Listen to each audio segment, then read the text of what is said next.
अस्सलाम वालेकुम दोस्तों, छाला ठीक है। उम्मीद है तव्हां खैरत सां हूंदा।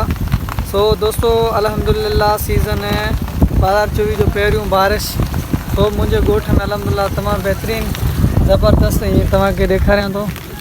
तो अल्हम्दुलिल्लाह बारिश तव्हांजे नज़र साम्हूं आहे। क्या दोस्तों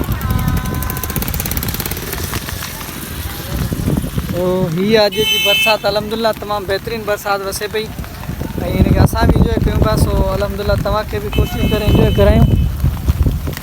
ठीक मुझे पोयां तव्हां ॾिसी सघो था बरसात तव्हां ॾिसी सघो था साम्हूं मुंहिंजी मोबाइल जी स्क्रीन ते जेका ॻोठ मुरकंचंग में तमामु तेज़ बरसात शुरू थी वई आहे, यानी तेज़ी जी तरफ़ वधी रही आहे। ऐं तव्हांजे साम्हूं वीडियो आहे, तव्हां ॾिसी सघो था मानसून जो पहिरियों सिस्टम सिंध में दाख़िल थी चुको आहे ऐं पंहिंजो ॾखण तरफ़ लाड़ वारी साहिली पट्टी में तेज़ बरसात शुरू थी चुकी है। तव्हांजे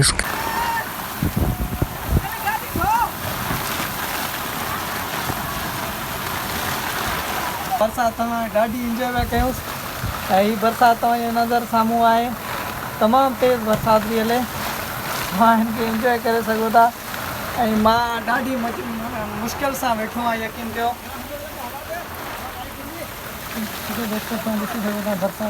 तो दोस्तों तव्हां ही मंज़र मुंहिंजे ॻोठ जा ॾिसी सघो था। बरसात में तमामु बेहतरीन बरसात ऐं तव्हां ॾिसी सघो था तमामु घणी बरसात। या अल्लाह तू खैर, या अल्लाह तू खैर।